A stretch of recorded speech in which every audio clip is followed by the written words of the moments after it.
आप सभी को जय मसीह की द बाइबल पोर्शन में आपका स्वागत है। हमारा आज का वचन है व्यवस्था विवरण की पुस्तक 10वां अध्याय। उस समय यहोवा ने मुझसे कहा, पहली पटियाओं के समान पत्थर की 2 और पटियाएं गढ़ ले और उन्हें लेकर मेरे पास पर्वत के ऊपर आ जा और लकड़ी का एक संदूक भी बनवा ले, और मैं उन पटियाओं पर वे ही वचन लिखूंगा जो उन पहली पटियाओं पर थे जिन्हें तूने तोड़ डाला, और तू उन्हें उस संदूक में रखना। तब मैंने बबूल की लकड़ी का एक संदूक बनवाया और पहली पटियाओं के समान पत्थर की 2 और पटियाएं गढ़ी। तब उन्हें हाथों में लिए हुए पर्वत पर चढ़ गया, और जो 10 वचन यहोवा ने सभा के दिन पर्वत पर अग्नि के मध्य में से तुमसे कहे थे, वे ही उसने पहलों के समान उन पटियाओं पर लिखे और उनको मुझे सौंप दिया। तब मैं पर्वत से नीचे उतर आया और पटियाओं को अपने बनवाए हुए संदूक में धर दिया, और यहोवा की आज्ञा के अनुसार वे वहीं रखी हुई हैं।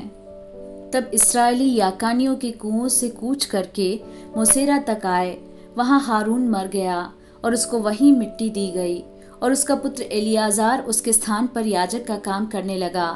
वे वहां से कूच करके गुदगोदा को और गुदगोदा से योतबाता को चले। इस देश में जल की नदियां हैं। उस समय यहोवा ने लेवी गोत्र को इसलिए अलग किया कि वे यहोवा की वाचा का संदूक उठाया करें और यहोवा के सम्मुख खड़े होकर उसकी सेवा टहल किया करें और उसके नाम से आशीर्वाद दिया करें, जिस प्रकार की आज के दिन तक होता आ रहा है।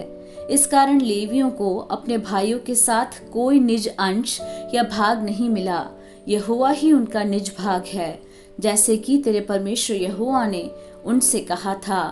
मैं तो पहले के समान उस पर्वत पर 40 दिन और 40 रात ठहरा रहा, और उस बार भी यहोवा ने मेरी सुनी और तुझे नष्ट करने की मनसा छोड़ दी। फिर यहोवा ने मुझसे कहा, उठ और तू इन लोगों की अगुवाई कर, ताकि जिस देश के देने को मैंने उनके पूर्वजों से शपथ खाकर कहा था, उसमें वे जाकर उसको अपने अधिकार में कर लें।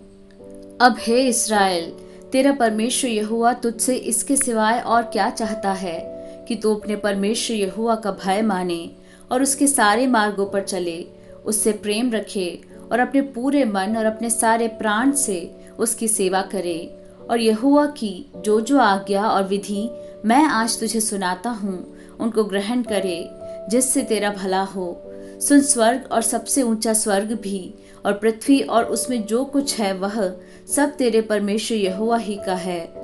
तो भी यहोवा ने तेरे पूर्वजों से स्नेह और प्रेम रखा, और उनके बाद तुम लोगों को जो उनकी संतान हो सब देशों के लोगों के मध्य में से चुन लिया, जैसा कि आज के दिन प्रकट है। इसलिए अपने हृदय का खतना करो और आगे को हठीले न रहो, क्योंकि तुम्हारा परमेश्वर यहोवा वही ईश्वरों का परमेश्वर और प्रभुओं का प्रभु है। वह महान पराक्रमी और भय योग्य ईश्वर है, जो किसी का पक्ष नहीं करता और न घूस लेता है।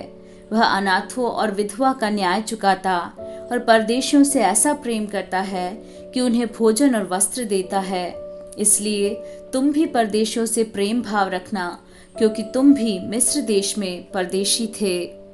अपने परमेश्वर यहोवा का भय मानना, उसी की सेवा करना और उसी से लिपटे रहना और उसी के नाम की शपथ खाना, वही तुम्हारी स्तुति की योग्य है। और वही तेरा परमेश्वर है, जिसने तेरे साथ वे बड़े महत्व के और भयानक काम किए हैं जिन्हें तूने अपनी आंखों से देखा है।